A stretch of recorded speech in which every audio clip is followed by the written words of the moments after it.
So as reported earlier, Sam Bankman-Fried has been arrested in the Bahamas, and it looks like he's spending the night behind bars. I want to go over some of the details. More leaks have been coming out, and share all of these things with you.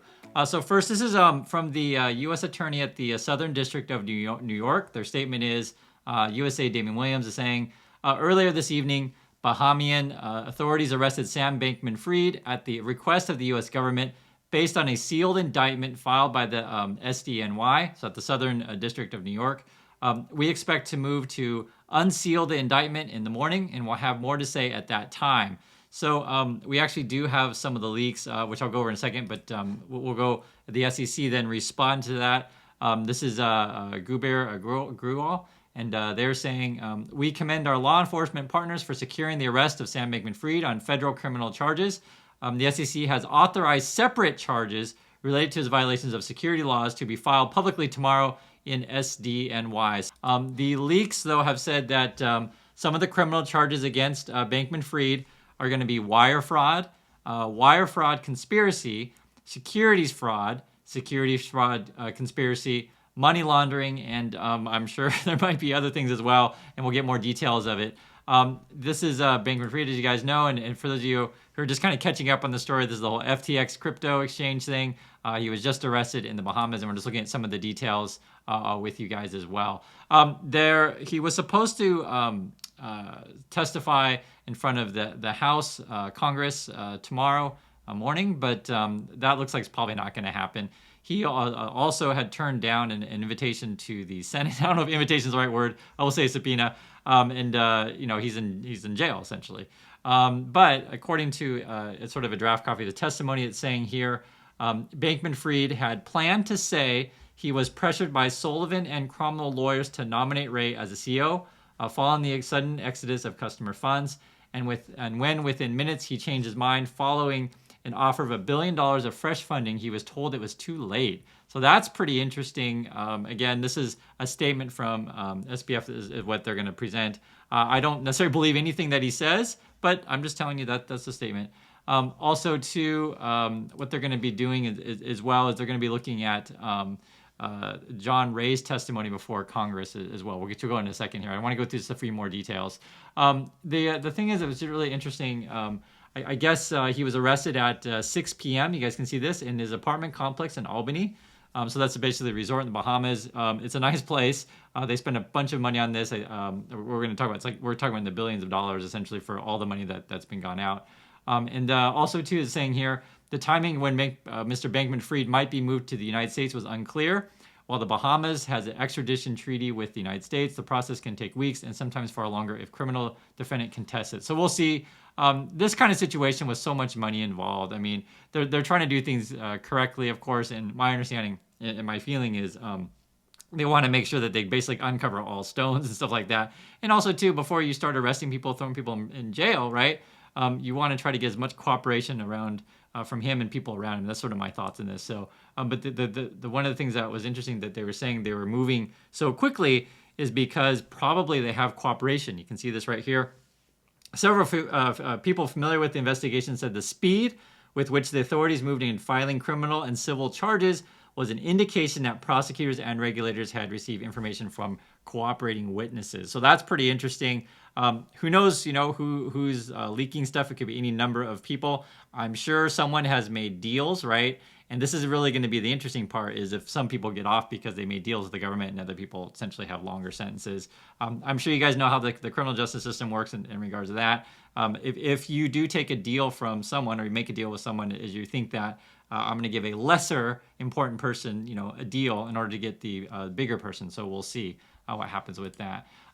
Also, too, is saying here, it says, Mr. Bankman-Fried was cooperative during the arrest, according to a person familiar with the matter, and will be held overnight in a cell at the police station. So that's what I said. So according to this, he's in jail, essentially, at the police station, so behind bars. And then it says he'll be scheduled to appear on Tuesday in the magistrate court in Nassau, capital of the Bahamas. Also, too, more details. This is coming from John Ray. This is his testimony. So he's going to basically read his testimony, which we have already here, but then he'll most likely take some questions. So let's go through some of the details of this, which I think are important to go through. Let's see here. So again, this is from John Ray, and he's he was in charge of basically recovering the funds. That's essentially what it is, and he's the acting CEO, or CEO if you want to say, but I'll call it acting.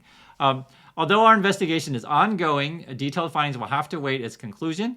FTX group collapse appears to stem from absolute concentration of control in the hands of a very small group of grossly inexperienced and unsophisticated individuals who failed to implement virtually any systems of control or controls that are necessary for a company that entrusted with other people's assets or money.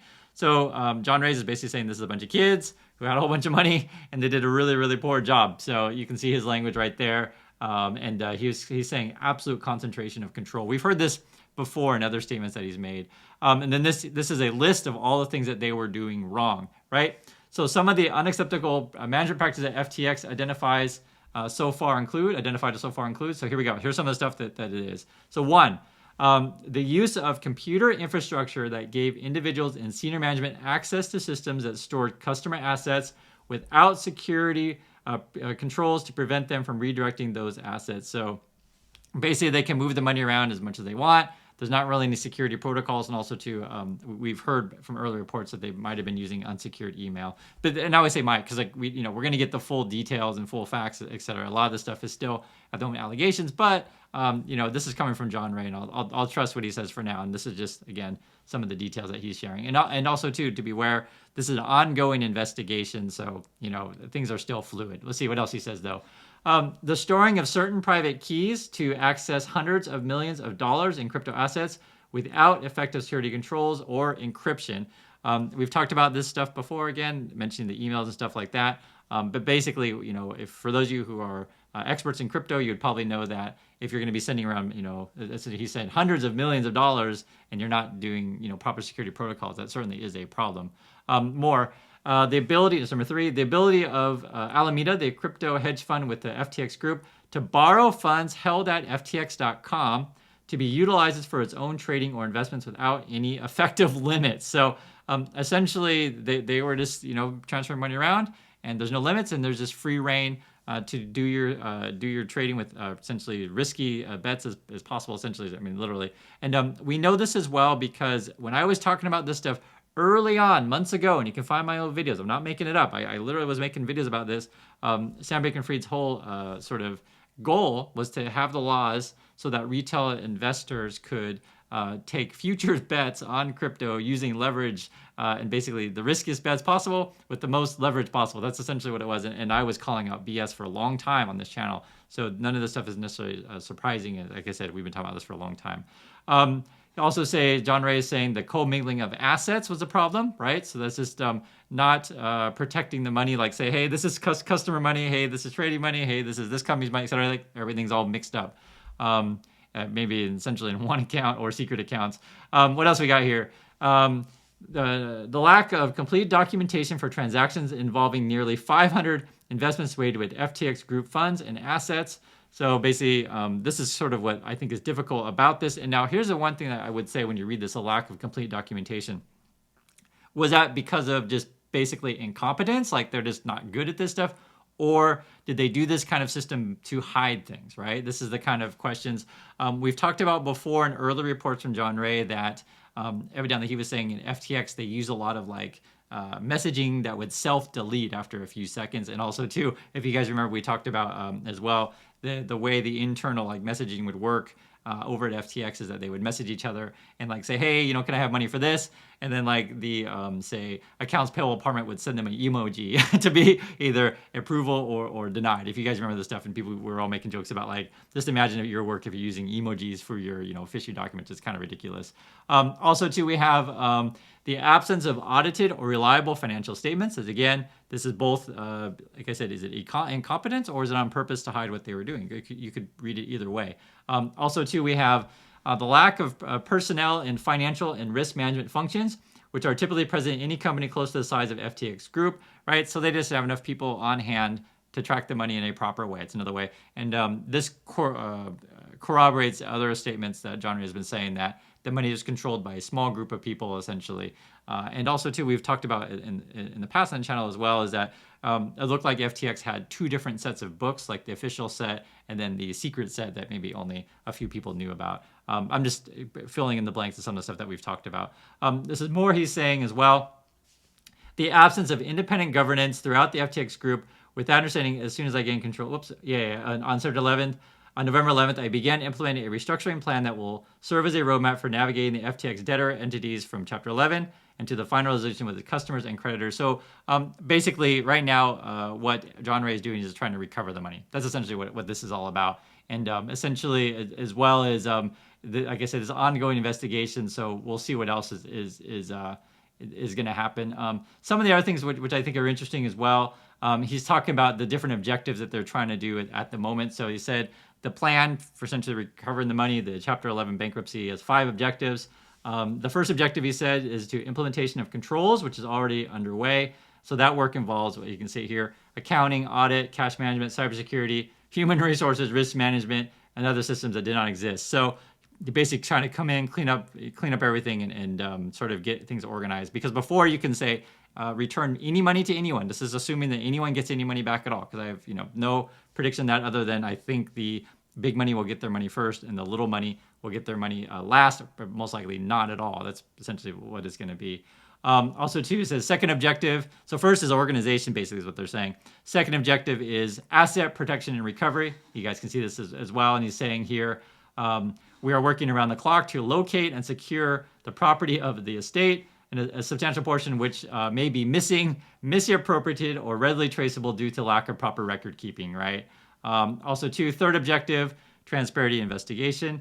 As he says here, our investigative and cyber teams led by the law firm Sullivan and Cromwell. Now, remember before we talked about how Sam Bankman-Fried is going to testify that Sullivan and Cromwell were pressuring him to take some sort of deal, and supposedly he could have saved his company with a cash infusion or something like that. But I wouldn't necessarily believe anything that SBF says. And we're going to see for a lot of this stuff, right? People are going to try to hide, essentially, right? And also to what's going to happen to all of the YouTubers that were pumping this thing. Are they going to be implicated as well? I'm pretty sure they're scared, and I know you guys were going to follow this as well. But this is sort of where the investigation could go to all kinds of rabbit holes.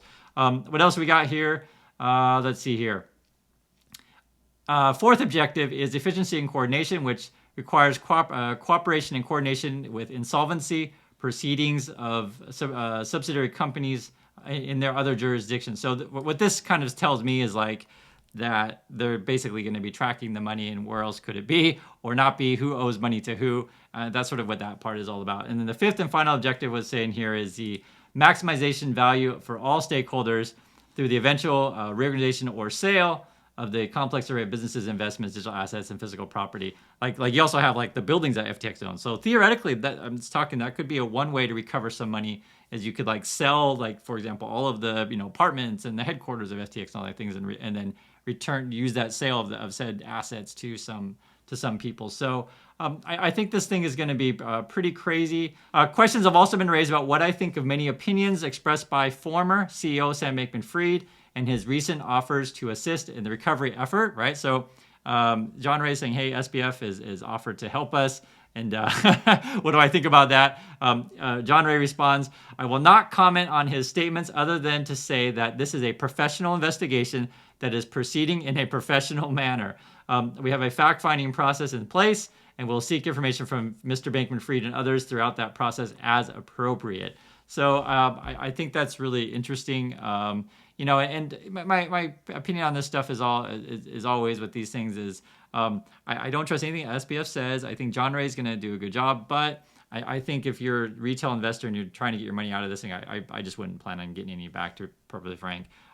However, you don't know what's going to happen. If you had, say, just cash and only cash, you may have some chance of getting, I'd say some. I don't think it's going to be great. If you had crypto and said exchanges, I think most likely that's going to be gone for sure. And again, I guess if you're small money, I think you're going to unfortunately be out of luck. Now, there's going to be some more celebrity people involved as well. I think that's going to be quite interesting. Celebrity people, be it like your Kevin O'Leary or Tom Brady, that kind of stuff.